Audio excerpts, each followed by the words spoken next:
Here, have a watch of the Last Samurai reel with the sound all the way down, and I'm going to discuss getting into visual effects coming to the rescue. I've made this movie smaller because the resolution's not particularly good, nor is the color, obviously. Visual effects to the rescue. So, let's go back in time, back to before there were computers, and you were a visual effects team, and you would be brought to the movie set specifically to do a shot. We're talking about movies. Usually in those days, a lot of shots would be like 20 shots in a movie. A normal number of shots in a big film would be two or three. So you'd be brought to the movie set to do a single specific shot. Nobody knew what you did. You came out there. You were a unique individual. You didn't know the crew. You weren't involved with a lot of stuff. You came out on set. You did some weird things. You hung out. You spoke quietly. You went away, and you came back to the set 6 weeks later if they were still filming with a little tiny spool of film in your hand, and you'd set it up as a loop on the projector, and then you'd show them the magic of visual effects, and it'd go around and around and around, and they'd ooh and ah, and life was great. Fix it in post really didn't become economically feasible to do until the computer, till the digital age, as they say. And if you think about it, the people that are directing films now, if they were 10 years old in 1978, that would make them 41 years old today. That means that they're almost too old to be a director. And why did I pick 1978? Because 1978 is the beginning of when we, as the visual effects industry, started doing a really horrible PR job on ourselves. In 1978, the VHS release of the first Star Wars movie came out, and they had a big thing on, how you, behind the scenes, how the movie was made. And from that day to this day, everybody talked about all the cool hardware and all the great technology, and we're all just a bunch of geeks, and, we all have beards and wear bell bottoms, and we eat pizzas and drink Diet Pepsi, and we do this, day and night, and sleep here on the floor. But it's the computer that does the work, and we've, made jokes of it. John Van Vliet has a great series of sardonic cartoons on the topic about the computer keyboard actually has a button that says "Do it faster," another one that says "Do it better," and another one that says "Even better still, even faster still." And we've educated the producers and the directors, because it's 30 years of this, that they actually believe that stuff now. And we have done a really horrible job of pointing out that you could have the same artists, you could have the same computer with the same software and two different artists working with it, and you'll come out with drastically different looking shots. One will be beautiful and artful, and the other will be a piece of crap. So, you need to begin to refer to yourself as an artist. We are artists. We are not geeks. And the computer is the tool. Like Leonardo da Vinci had pens and quills. They were the tools. They weren't the ones coming up with these crazy notions of helicopters and attack wagons and all this wacky stuff that he came up with. He is the artist. He's the guy that did it. So fixing it in post, see, is a throwaway thing, because the computer will do it, and it's no big deal. It doesn't take anyone's time or resources. This is a magical thing. It just happens, and we've got to counteract that as an industry and let them know that we are the same thing as writers, directors, cinematographers, editors. We have as much impact, if not more so, on a movie these days, and a lot of movies can't be made without us. But yet we're still looked down upon as a cog in a wheel, and we don't have the respect. Now, the fix it and post part of this equation is, and a good example of fix it and post part of the equation is, let's go back to this shot that I'm sure that you noticed, that we added blood to Tom Cruise because they got lazy, and they didn't want to take the time to put blood on him. So it was a fix it and post situation. Then it became a continuity fix it and post situation. In visual effects in the digital age, because we want to be accepted, we want to be liked, we want to be perceived as, being on their side and everything, is become a booming industry. And it's actually evolved yet to another side of the end, which has to do with the ability to defer any decision till as late as possible in post-production. So a lot of movies that people work on these days, they don't make any decisions, and they wait until you hit post and as late in post as possible to actually make some decisions that have massive repercussions through the pipeline. Um, on the day the Earth stood still, we added 5 sequences 6 weeks before the movie opened. On a couple other films I've done, we've had similar things with less time. The point of all this is that the fix it and post mentality evolved to the let's not make a decision mentality, which means you don't need visual effects people on set because as you can fix it and post implies that we don't even need to shoot it correctly. And if we don't need to shoot it correctly, why do we need anybody on set to slow us down and do all that magic, visual effects waving of inclinometers and measuring tapes and measuring everything in the universe? And, it's all a bunch of nonsense. And, it doesn't matter what I shoot anymore because you can fix it in post. Now, because we're so good at what we do, we can fix it in post. We can let them defer the decisions. And that may be the optimal way to work. But it has an impact on your life, how much time you spend, the quality of work that you can put out. And how does this all come back around? It all comes back around to the politics of everything. Again, going back to the days of old, maybe 3 years ago, we used to actually pre-plan everything, even though it may have fallen apart on the set or the night before. But we pre-planned it. Nowadays, it's like, let's not make a decision, so let's not pre-plan it. Let's talk about it in various shades of gray, and then we'll figure it out, of course, when we get to post. So the politics that we've been talking about in a roundabout way come about in the pre-production, production, and post-production. We've gone through pre-production, having to do with developing relationships, finding out what the director and the producer's agendas are, finding out what the studio's agenda is, and then finding a way, and it's odd that we're put in this position, but finding a way to aid in the communication pipeline so that they all can talk about the same thing and end up with a common goal. You would think that making a movie, there's a common goal. You have a script, we got to get it there, so on and so forth. That's not exactly the way that it works always. The anomalies are what are interesting to talk about, not the great stories of how things went well. You want great stories of how things went well, read Cinefex, watch, Movie Magic or whatever the latest TV show is, because they tell you that it all just went swimmingly, that we all went in, we came up with an idea, we pitched the idea, they loved the idea, we went to the set, they gave us all the time in the world and the cooperation, we shot it, we put the shot together, everybody loved it, it's a big love fest, let's all go out and have a drink and get something to eat and let's make another movie together. They don't tell you the stories about how it really goes. And again, it's all going back to politics. And at this point, I'm going to stop this particular movie. I want to tell you a funny little story about a funny little shot. Where is that funny little shot? Little shot has to do with, here it is, has to do with this particular bit of action. That's the Stargate. All right. Roland and I went back and forth on what the Stargate should be for a long, long time. We actually began shooting and did not know what the Stargate should be. We agreed early on that it should be organic in nature, that all the visual effects of this movie should be organic in nature. But, we watched the Buñuel film together that I particularly loved called Ophelia, about using mirrors as transition points between one world and another.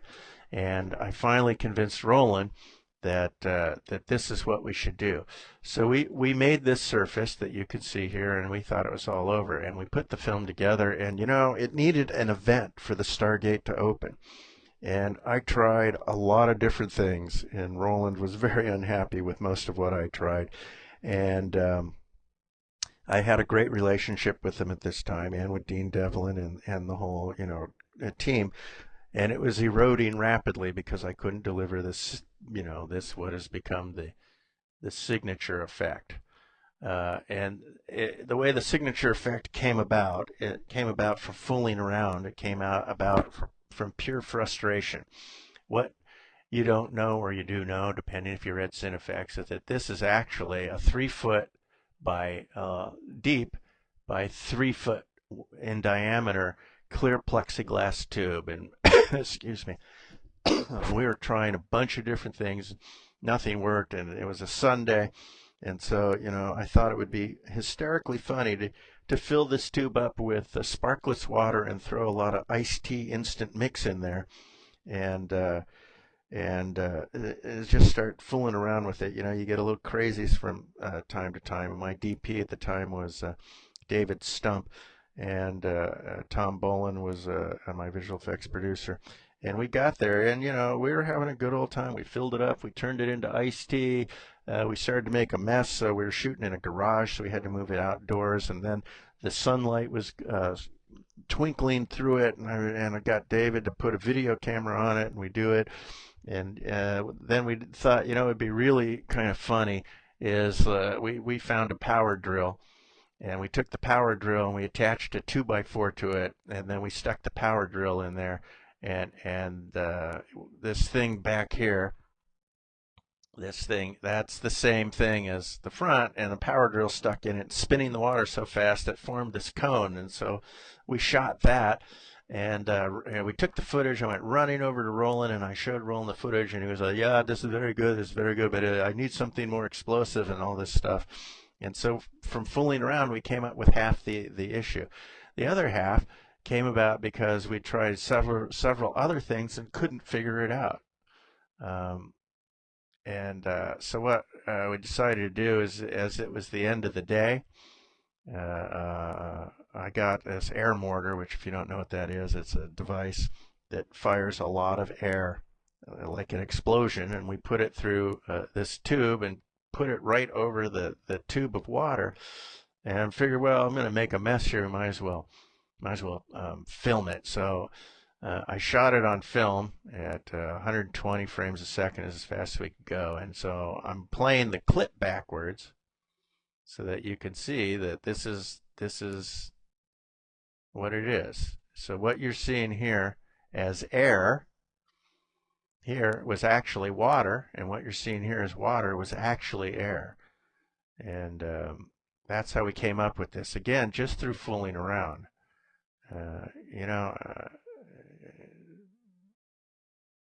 That's actually the correct direction. I was wrong. We didn't run it backwards. So I'm pretty happy with this, and Roland was pretty happy with this. And the politics of the deal was then we had to show it to Mario Kassar, who owned Corelco at the time, and get him to buy off on it. But we'd repaired our relationship because I was successful, effectively. Me and my team were successful. So that's a funny little story, isn't it?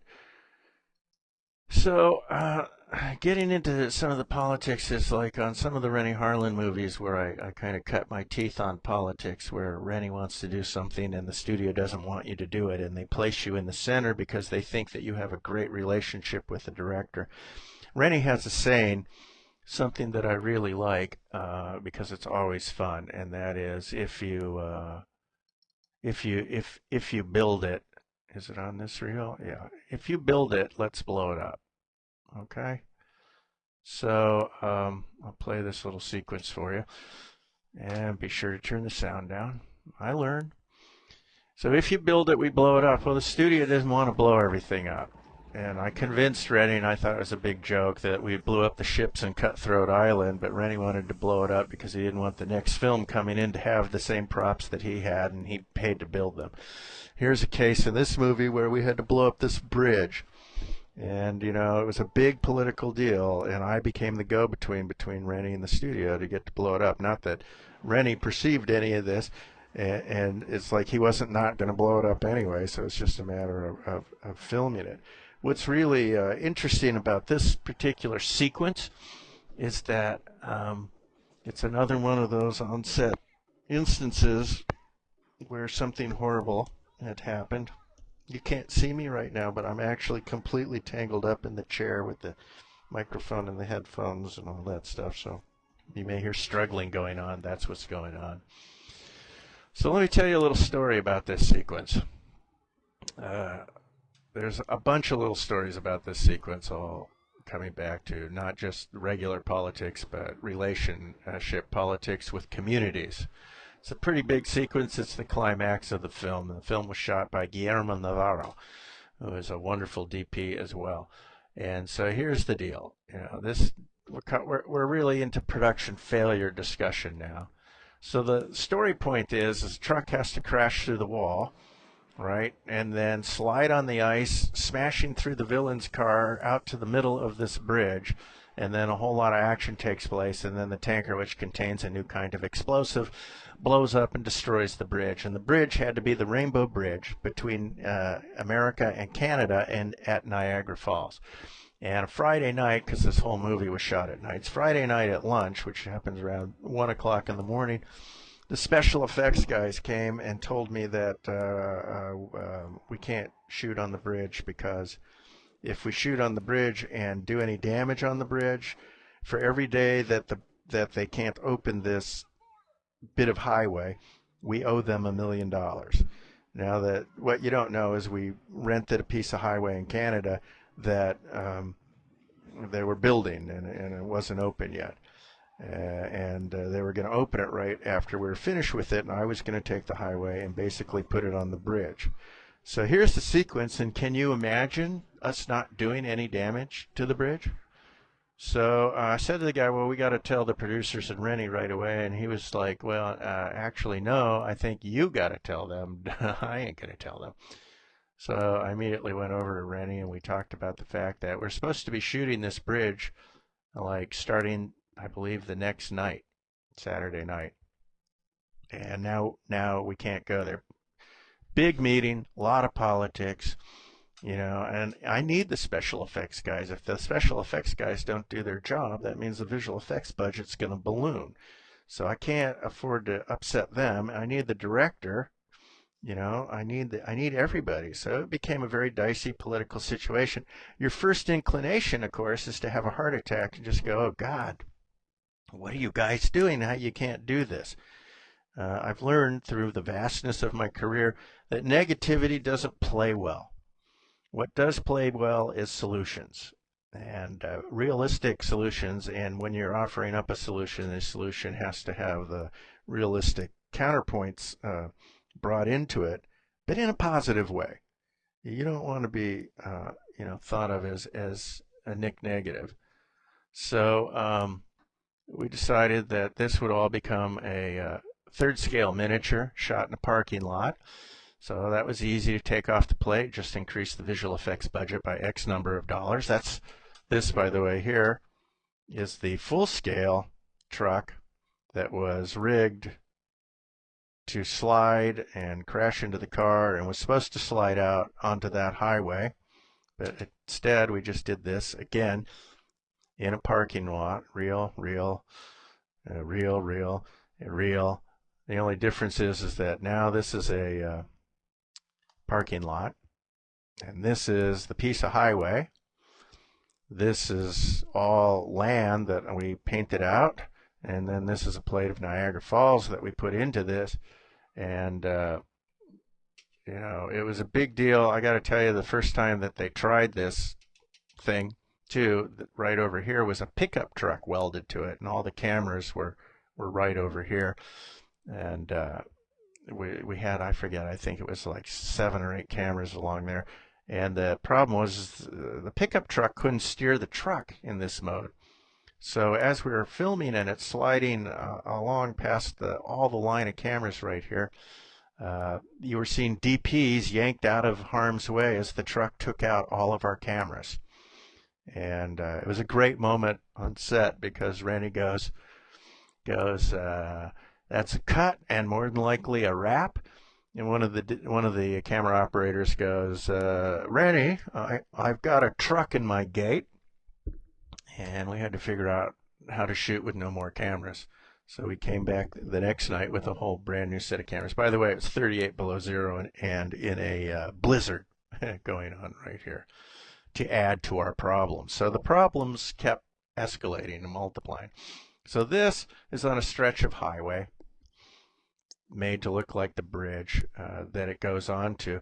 This is a railroad trestle here, which they desperately wanted and became something that you really needed, this railroad trestle. There, you never get to see a train go across it, and it actually, to me, ruins the composition of the shot, but there you go.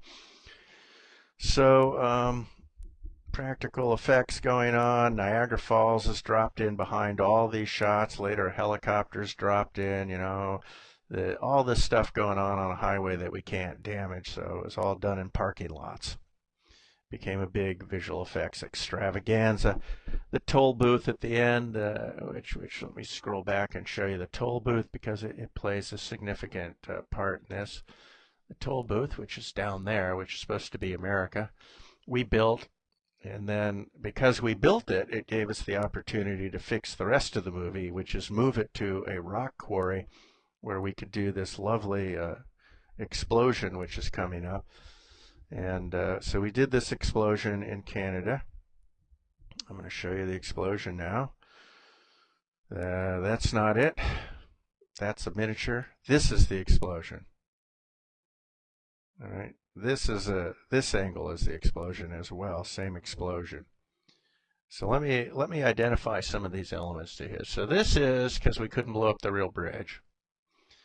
So we built a miniature bridge. Now the miniature bridge in this case is, I believe, 16 feet wide and like 50 feet long. And for some reason we decided the best thing to do, because we were scared, is be able to do a take two. And Peter Donen, who helped me on this thing, he got us our location, got us our miniature companies to build the bridge, because of the miniature company we hired on the head of the show literally walked out on us as we were in Canada shooting this because they wanted to start a different kind of business. So they called us up and go, oh, by the way, we can't do that. And we were scheduled to shoot this like 2 weeks later. So Peter Donen dived in, and he got us this bridge. It's shot in a rock quarry. This is a different rock quarry. It's a rock quarry in LA. And oddly enough, we had a camera assistant, first-time camera assistant, who didn't know about explosions. And so we had 8 cameras on this in various positions, and you build protection around the cameras because you don't want them hurt. And then for some reason, he put black wrap, which is aluminum foil painted black, around the lenses, and then put it up against the protection, and he did not tape it down. And the first thing you learn working for Rennie when you get to see a really big explosion, explosions suck before they blow. What does that mean? That means that if you're standing there and you have long hair, your hair is sucked towards the explosion as soon as the explosion goes off. And then a couple of beats later, you're hit with a shock wave that blows you back. So we get into dailies and we're looking, camera 1 comes up this angle, and we see the flash of the explosion, which isn't in this particular shot, but you see the flash of the explosion, and then the image all goes black, and you go, oh, it must have been a camera jam. Let's see camera 2, same thing. Camera 3, same thing. Camera 4, same thing. Camera 5, same thing. It's humiliating. And, a victim must be found, a scapegoat. So it was the DP, myself, my producer, the studio people, Rennie, and Rennie's DP in there, and we're all trying to figure out what happened. And it was not a pretty scene.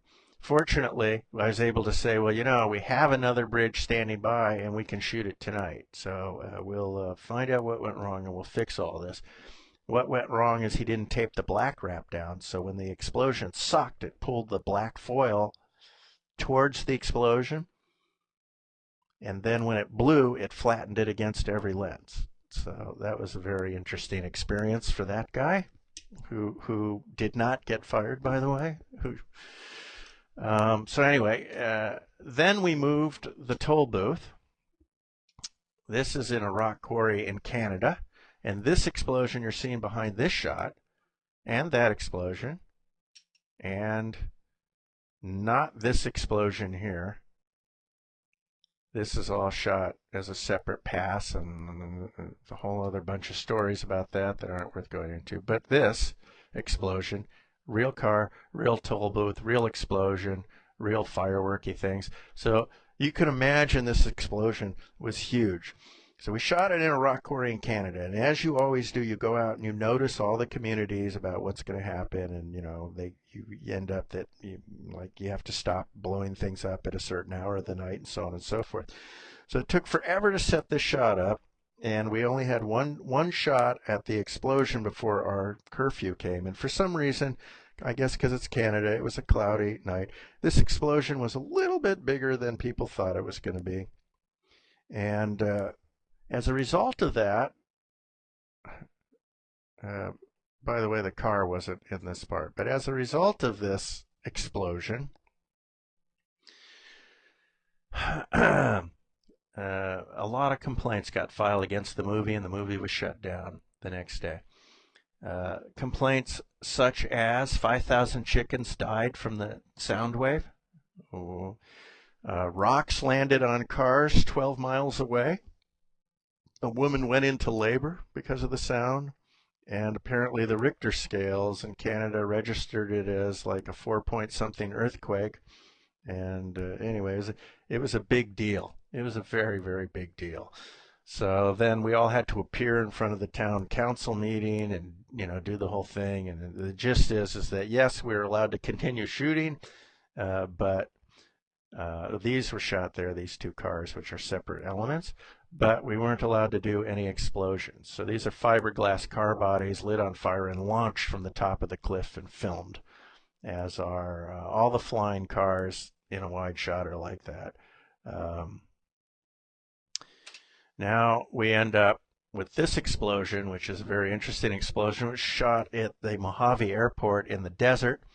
And what it is this bunch of pipes that are 20 feet long, and they were 6 inches wide, filled with explosive. And I may be wrong about the length of the pipes, but there was 20 of these pipes set to go off in a series of explosions. So if you watch the explosion, you can kind of feel the rhythm of them going boom, boom, boom, boom, boom, boom. Very interesting. And then after we did this huge explosion, then we started to drop cars from cranes onto 5-gallon bottles, water bottles filled with gasoline set with charges in them to explode and go off. Which you can see, all this stuff's comped together, but those are the fiberglass cars falling. Here we are dropping things in the parking lot. In the rock quarry, at Mojave Airport. A lot of disparate elements came together to put this together. A lot of problems in this sequence, all because at last minute we had to pull out of the location that we had. There's an interesting story that I could go on and on about even that, but let me show you this one shot, and then we'll move on to something else, and then we'll wrap it right up. Having on the Jeff Oken reel, same movie, which was plagued, all right? Let's just admit it. It was a plagued film. You're shooting 13 weeks at night outdoors in the winter in Canada in the coldest winter they had in 100 years, okay? Things are going to go wrong, from cameras freezing until we learned about that, how to make a camera not freeze, and film breaking because it was too cold and it got brittle, and so on and so forth. Where is it? Here it is. All right, here's a funny little thing. I'm going to play this little thing. I'm going to turn the sound down for you, though. I'm actually going to let the sound play, let you see this, take a sip of coffee, and then I'll tell you about it.